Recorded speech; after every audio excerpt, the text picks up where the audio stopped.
Que le Seigneur nous bénisse abondamment. Mes bien-aimés dans le Seigneur, je vous aime d'un amour sans fin. Aujourd'hui, j'aimerais partager avec vous un enseignement doctrinal très important. Notre thème du jour, c'est comment vaincre la tentation. Comment triompher de la tentation. Oui, mes frères, mes sœurs, nous sommes souvent exposés à la tentation et il nous arrive de nous sentir attirés vers le mal. Mais comment vaincre le mal? Comment vaincre la tentation? Comment triompher de la tentation? Nous prenons comme passage de base Jacques chapitre 1 du verset 13 au verset 15. Il est écrit que personne, lorsqu'il est tenté, ne dise c'est Dieu qui me tente. Car Dieu ne peut être tenté par le mal et il ne tente lui-même personne. Mais chacun est tenté quand il est attiré et amorcé par sa propre convoitise. Soulignons bien cela. J'espère que vous avez de quoi noter. Verset 15. Puis la convoitise, lorsqu'elle a conçu, enfante le péché, et le péché étant consommé, produit la mort. Alors, mes bien-aimés, nous voyons Jacques qui nous présente le schéma de la tentation. Tout part de la convoitise. Notre convoitise de la chair, convoitise des yeux. Et une fois la convoitise conçue, engendre le péché qui, lui, enfante la mort. Donc, voici le schéma convoitise, péché et mort. Que nul ne rende le Seigneur responsable de cela. C'est ce que dit Jacques. Que personne, lorsqu'il est tenté, ne dise que c'est Dieu qui me tente. Oui, c'est vraiment horrible. C'est vraiment une abomination que de dire que c'est le Seigneur qui m'a poussé au péché, que c'est la volonté de Dieu. Lorsque nous sommes vaincus par le mal ou la tentation, n'osons jamais rendre le Seigneur responsable de cela. C'est nous-mêmes qui sommes responsables. Et je vais plus loin, ce n'est pas le diable qui est responsable. Jacques a été clair dans ce passage. Il dit, chacun est attiré et amorcé par sa propre convoitise. Il n'est pas question de décliner toute responsabilité et d'accuser le Seigneur ou d'accuser le diable. Non, il s'agit du fruit de notre convoitise. C'est nous qui avons apprécié, convoité par la chair, les yeux, et nous avons été vaincus par notre convoitise. Et voici le résultat. Donc, assumons, soyons responsables, ne rendons pas Dieu responsable de cela, n'accusons pas le diable non plus. Donc, c'est nous-mêmes. Et qu'on ne prenne pas Lamentation 3, versets 37 à 38, qui dit que c'est de la volonté de Dieu que viennent les maux et les biens. Si j'ai été poussé vers le mal, c'est la volonté de Dieu. C'est Dieu qui m'a poussé vers le mal. Non, Lamentation 3, 37 à 38 ne dit pas que c'est Dieu qui nous pousse au mal. Non. Ça ne dit pas cela. Quand on dit, n'est-ce pas la volonté de Dieu que viennent les maux et les biens, on parle par rapport à la souffrance. Un malheur peut arriver, quelqu'un peut décéder, c'est Dieu. C'est par sa volonté que ces choses arrivent. Ce n'est pas Dieu qui nous pousse au mal. C'est notre propre convoitise qui nous pousse au mal. Donc ne cherchons pas à rendre qui que ce soit responsable de notre propre convoitise. C'est nous-mêmes qui en sommes responsables. Alors, maintenant que nous avons compris cela, nous pouvons prendre le Proverbe chapitre 3 parce que notre thème c'est comment vaincre la tentation. Prenons Proverbe chapitre 3, verset 5. Proverbe 3, verset 5. Il est écrit, confie-toi en l'Éternel de tout ton cœur et ne t'appuie pas sur ta sagesse. Ah, mes bien-aimés, cessons de nous appuyer sur notre propre sagesse, mais appuyons-nous sur l'Éternel. Faisons entièrement confiance en Dieu. Confions-nous tout entier en l'Éternel, de tout notre cœur.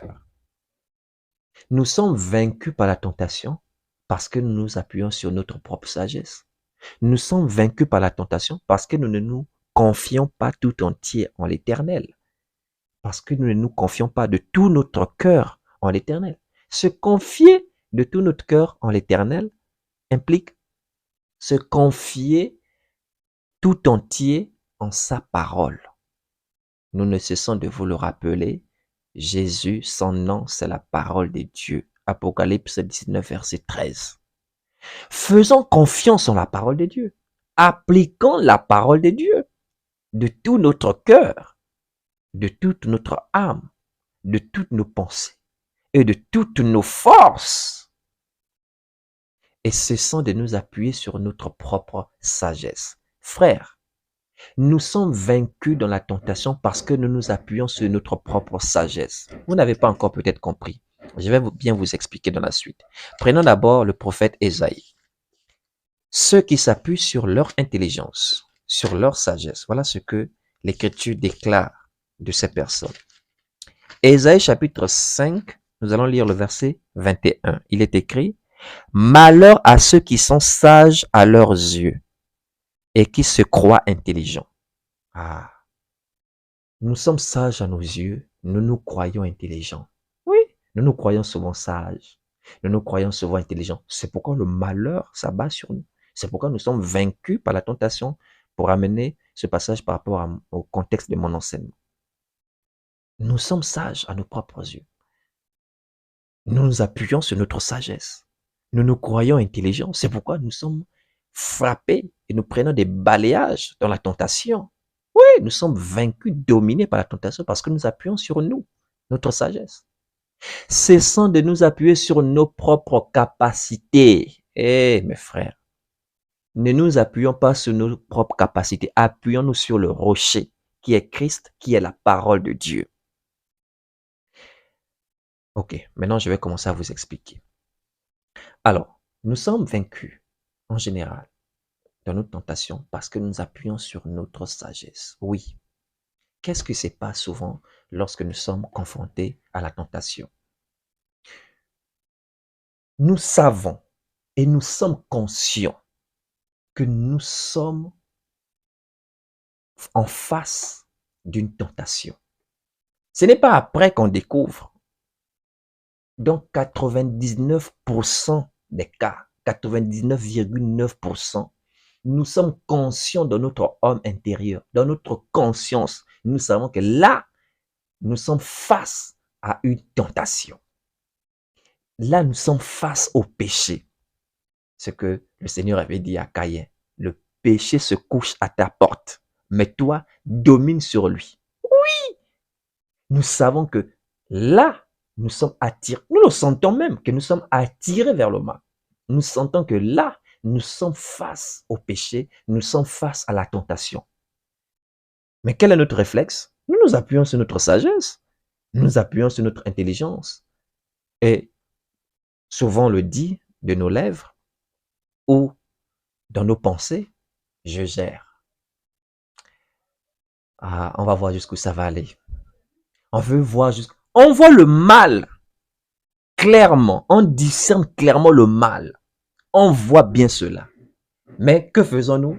Nous nous laissons porter. Nous disons, on va voir jusqu'où ça va aller. En tout cas, il n'y a pas de souci, je gère. Donc, nous nous appuyons sur notre sagesse. C'est des paroles sont comme ça qui sortent, ou des pensées pareilles qui nous traversent. Nous nous laissons faire.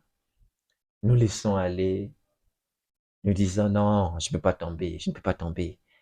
Je vais gérer ça, ça c'est une petite situation. Je vais gérer, je vais sortir de là. Ça, c'est pas un problème. Je vais voir jusqu'où ça va aller. C'est ce comportement-là qui nous entraîne au chaos. Et nous nous appuyons sur notre sagesse. Nous nous croyons intelligents, nous nous croyons forts.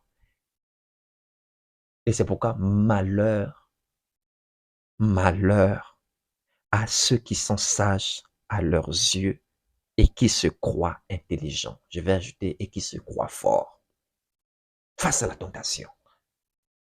Mais bien aimés, que devons-nous plutôt faire? Ce n'est pas qu'on ignore qu'on est face à une tentation. Je suis désolé. Nous sommes pleinement conscients. Nous le sentons. Nous le savons. Que là, le péché se couche à notre porte. Et au lieu de dominer sur lui, non. Nous nous croyons forts, intelligents, on dit non, on gère. Et le comme c'est qu'on se dit que tout ira bien. que on va sortir de là indemne. Hein, on va sortir là blanc comme neige. Alors que c'est plutôt le contraire. Plein de souillure, de regrets, de culpabilité. Chaos total. Je reprends mon proverbe. Proverbe 3, verset 5. Confie-toi en l'Éternel de tout ton cœur et ne t'appuie pas sur ta sagesse. Je vous disais, se confier en l'Éternel, c'est se confier en sa parole. Mais que nous dit sa parole? Au lieu de nous appuyer sur notre sagesse, notre force, on gère. Comme quoi, c'est un petit problème, on va voir jusqu'où ça va aller. Au lieu de nous comporter de cette façon absurde, nous devons plutôt nous confier en l'Éternel, autrement dit, appliquer la parole de l'Éternel. Et que nous dit la parole de l'Éternel? Proverbe 3 toujours. Je vais aller au verset 7. Il est écrit, ne sois point sage à tes propres yeux. Crains l'Éternel et détourne-toi du mal. Alléluia. Je vais reprendre. Il est dit, ne sois pas sage à tes propres yeux. Crains l'Éternel et détourne-toi du mal. La clé est simple. Comment vaincre la tentation? Mais détournons-nous du mal. C'est la crainte de l'Éternel. La crainte de l'Éternel, Proverbe 8, verset 13, déclare que c'est la haine du mal. La clé, elle est simple. C'est nous détourner. Cessant de nous croire sages, d'être sages à nos yeux, de penser que nous sommes forts. Non. Nous devons nous détourner du mal. Ok. Peut-être que le terme se détourne du mal un peu lourd, surtout en ce qui concerne l'exécution. Je vais vous prendre un terme très simple. Prenons par exemple l'impudicité. Lorsque nous sentons que nous sommes attirés à l'impudicité, que sommes-nous censés faire? 1 Corinthiens chapitre 6, verset 18. Il est écrit, fuyez l'impudicité. Je m'arrête là. Il est écrit, fuyez l'impudicité. Frère, quand nous avons discerné, quand nous avons senti que là, nous sommes en train d'être attirés par notre propre convoitise de la chair ou des yeux, ce que nous devons faire, c'est de nous détourner. Ce que nous devons faire, c'est de fuir. Voici ce que signifie se confier en l'Éternel. C'est-à-dire se confier en sa parole, l'appliquer. Il n'y a pas de formule magique. La formule magique, là, c'est fuir. La clé est aussi simple. Souvent, on cherche les clés compliquées. Comment vaincre la tentation? On va trop réfléchir. Pourquoi on veut trop réfléchir? Les choses sont simples. C'est fuir. Souvent, c'est complique la tâche pour rien. Fuis simplement. Tu verras comment tu vas triompher de la tentation. Tu sens ta convoitise t'attirer vers quelque chose de malsain. Fuis. Fuis simplement. Et ce qu'on dit ici par rapport à l'impudicité concerne toutes les choses qui nous attirent vers le mal. C'est valable pour toutes ces choses. C'est fuir, c'est la fuite. La fuite est la sagesse de Dieu. Et notre faux courage qu'on a de continuer, c'est la folie devant Dieu. C'est une sagesse devant nous. C'est pourquoi il disait, c'est ça de nous appuyer sur notre sagesse, de croire qu'on est courageux, fort, qu'on gère. Non, on ne gère rien du tout. On gère que dalle. Nous devons fuir. C'est que nous pensons qu'on est sage en le faisant, mais nous sommes fous devant Dieu. Ne soyons pas sages à nos yeux. Renonçons à cette sagesse qui est une folie devant Dieu. Parce que la sagesse de l'homme est une folie devant Dieu. Appuyons-nous à la sagesse de Dieu. Et la sagesse de Dieu, c'est quoi? C'est fuir. Fuir n'est pas une lâcheté. Le fait de fuir ne fait pas de toi quelqu'un de peureux. Devant le Seigneur, tu n'es pas un poltron. Tu es un sage. Tu es une sage. Fuis. C'est aussi simple que ça. Et vous verrez cette clé-là partout dans les Écritures. Nous allons progresser. Nous allons progresser. Prenons ce que dit Paul à Timothée. Alors, nous prenons 1 Timothée, chapitre 6. Nous allons lire le verset 11. 1 Timothée 6, verset 11. Voilà ce que Paul dit à Timothée. Pour toi, homme de Dieu, fuis ces choses. Fuis ces choses et recherche la justice, la piété, la foi, la charité, la patience, la douceur. Fuis ces choses, Paul l'a dit à Timothée. Ces choses-là qui nous égarent de la foi. Nous devons les fuir. Dans le contexte ici, on parle de l'amour de l'argent. On n'a pas dit de fuir l'argent, sinon, avec quoi tu auras la connexion Internet pour écouter mon enseignement. Sinon, avec quoi tu vas te déplacer pour venir au culte. C'est pas fuir l'argent, c'est fuir l'amour de l'argent. Ce n'est pas l'argent qui est une racine de tout l'amour, mais c'est l'amour de l'argent qui est une racine de tout l'amour. Nuance. Donc, Paul dit, fuis ces choses qui nous égarent de la foi, ces choses qui nous égarent de Dieu là. Dans le contexte, on parle de l'amour de l'argent, mais il n'y a pas que ça. Tout à l'heure, on a vu avec l'impudicité, fouiller l'impudicité. Fouillons ces choses qui nous égarent, loin de la foi, loin de Dieu. Et nous devons rechercher l'amour, la justice, la sagesse, la douceur. C'est ce que nous devons rechercher. Et dans 2 Timothée chapitre 2, verset 22, je vous ai dit cette clé est partout dans la Bible. 2 Timothée 2, verset 22, il est écrit, fuis les passions de la jeunesse. Ah, voilà encore fuir. Fuis les passions de la jeunesse et recherche la justice, la foi, la charité, la paix avec ceux qui invoquent le Seigneur d'un cœur pur. Alléluia. Fuis ces choses. Ah, on ne gère rien. Mon frère, ma soeur, désormais, tu sais ce qu'il te reste à faire. Fuis, oh, fuis. Fuis ces choses. Fuis. Tu sens que tu as tiré vers le mal. Fuis. Fuis les passions de la jeunesse. Continue à les entretenir sur le chaos total. Voilà ce que Pierre nous dit. Nous sommes participants, rendus participants à la nature divine. Et que nous dit l'apôtre Pierre? Dans 2 Pierre, chapitre 1, verset 3, Pierre déclare ceci. Nous allons le lire jusqu'au verset 4.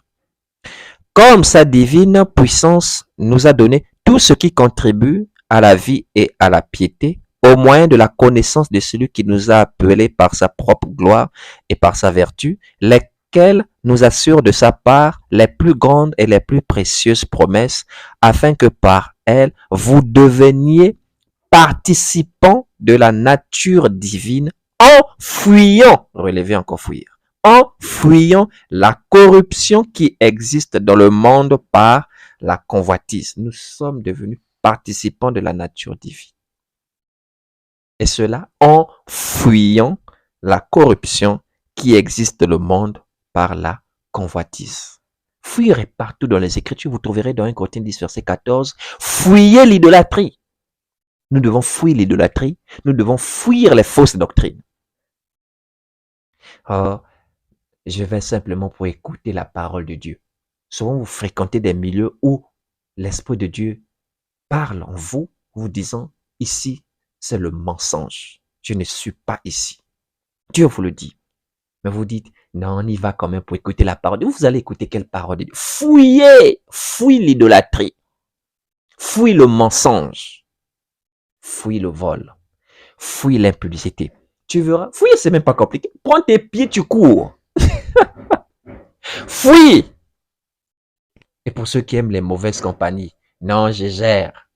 Je ne deviendrai pas voleur comme lui. Je ne raisonnerai pas comme lui. Si tu t'examines attentivement, tu verras que tu as été contaminé. Peut-être pas encore comme tu penses, mais tu as déjà été vacciné d'un mauvais vaccin. Ça se trouve déjà injecté dans tes pensées, dans ta manière même de raisonner, parfois d'agir inconsciemment. Tu ne te rends pas compte que tu es déjà en train d'imiter celui ou celle que tu dis, tu ne deviendras pas comme lui ou comme elle. Fuis! Les mauvaises compagnies corrompent les bonnes mœurs. C'est pourquoi le tout premier passage que tu lis des psaumes te dit, heureux l'homme qui ne marche pas selon le conseil des méchants, qui ne s'arrête pas sur la voie des pécheurs et qui ne s'assied pas en compagnie des moqueurs. C'est-à-dire qu'il les fuit. On peut reformuler le psaume en disant, heureux l'homme qui fuit le conseil des méchants, qui fuit la voie des pécheurs, qui fuit la compagnie des moqueurs. C'est ça, mes frères. C'est fuir. Fuir, je le rappelle, est une sagesse divine. Oui. Dans Matthieu chapitre 2, verset 13, à la naissance de Jésus, Hérode cherchait à le tuer. Qu'est-ce que l'ange a dit à Joseph? Non, ne bougez pas, je vais revenir avec une armée d'anges et on va détruire Hérode. Il a dit, fuis en Égypte, prends le petit, sa mère, vous fuyez, allez en Égypte. Un ange du Seigneur l'a dit. Et Jésus lui-même dit dans Matthieu 10, verset 23, lorsqu'on vous persécute dans une ville, fuyez, allez dans une autre. Donc, fuir est un conseil divin. Mais la stupidité de l'homme lui demande de continuer, qu'il n'y a aucun mal ne l'atteindra, qu'il est inébranlable, que c'est une petite chose qu'il peut encore gérer, qu'il attend encore un peu. Qu'est-ce que tu attends? C'est le chaos. Ce que tu attends là, c'est pas ce que tu penses qui arrive. C'est le chaos total, c'est le balayage, mon frère. Et après, c'est les regrets, les pleurs. On retombe vers les mêmes choses. Pourquoi? Parce qu'on continue à s'appuyer sur notre sagesse. Et prenons un exemple de stupidité dans les Écritures. Nous allons prendre le Proverbe. Proverbe, chapitre 7. Proverbe, chapitre 7. Proverbe, chapitre 7. Je vais le lire à partir du verset 7. Voici ce que déclare Salomon. Proverbe 7, verset 7. J'aperçus parmi les stupides, j'ai remarqué parmi les jeunes gens un garçon dépourvu de sens. Il passait dans la rue, près de l'angle où se tenait une de ces étrangères, et il se dirigeait lentement du côté de sa demeure. Je gère. Verset 9. C'était au crépuscule, pendant la soirée, au milieu de la nuit et de l'obscurité. Et voici, il fut abordé par une femme ayant la mise d'une prostituée et la ruse dans le cœur. Voilà. Pendant la nuit. Qu'est-ce qu'il allait chercher là-bas? Non, il gérait. Il était sage. Là, aucun étranger ne pouvait l'atteindre. Donc ça, c'est pas un problème. C'est lui-même qui va comme un agneau qu'on va bientôt égorger. Et voici, la prostituée l'aborde. On va continuer notre lecture. Verset 11. Elle était bruyante et rétive. Ses pieds ne restaient point dans sa maison, tantôt dans la rue, tantôt sur les places, et près de tous les angles. Elle était aux aguets. Aïe, elle était aux aguets. Il y a des personnes qui sont comme ça. Qui sera la victime aujourd'hui? Qui sera la viande? Verset 13. Elle le saisit et l'embrassa. Ah, mes frères, à partir du moment où elle a saisi ce garçon-là et l'a embrassé, la convoitise de la chair, la convoitise des yeux, c'est fini. Le petit garçon est vaincu par la convoitise. Là, il est KO. C'est fini. C'est fini. Je vais reprendre le verset 13. Elle le saisit et l'embrassa. Et d'un air effronté lui dit, je devais un sacrifice d'action de grâce aujourd'hui. J'ai accompli mes vœux. C'est pourquoi je suis sorti au-devant de toi pour te chercher et je t'ai trouvé.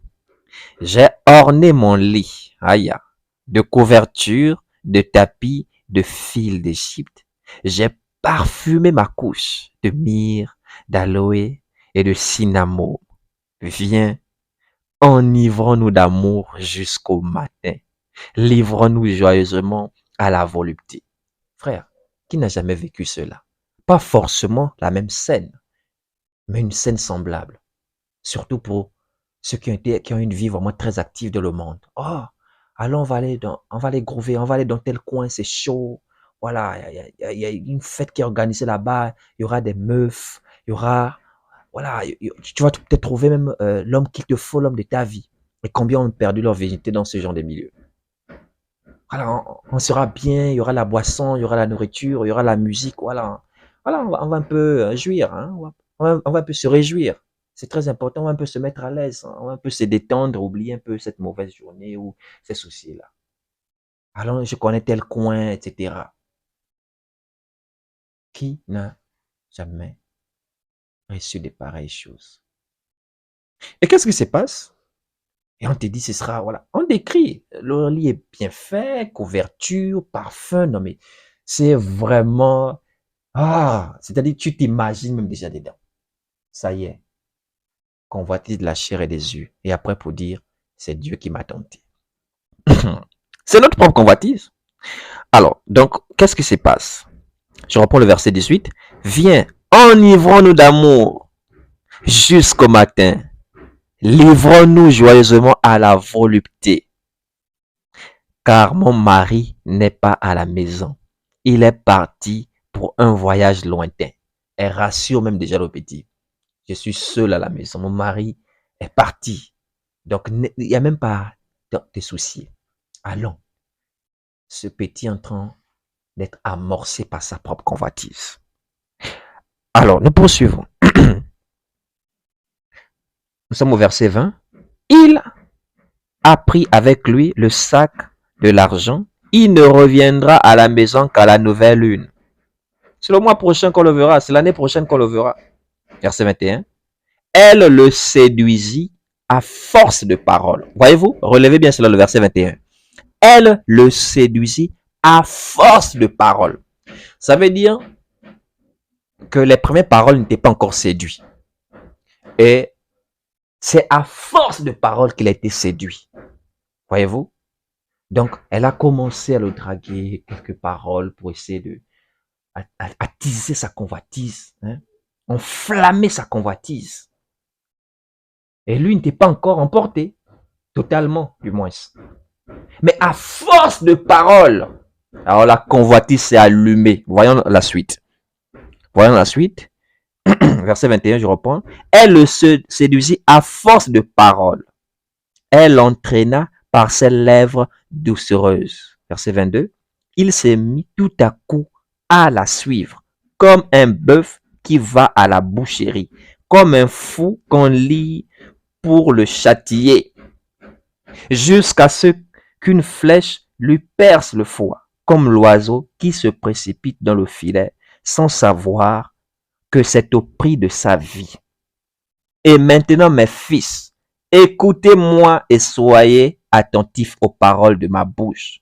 Que ton cœur ne se détourne pas vers les voies d'une telle femme. Ne t'égare pas dans ses sentiers, car elle a fait tomber beaucoup de victimes, et ils sont nombreux, tout ce qu'elle a tué. Sa maison, c'est le chemin du séjour des morts. Il descend vers la demeure, vers les demeures de la mort. Voyez-vous?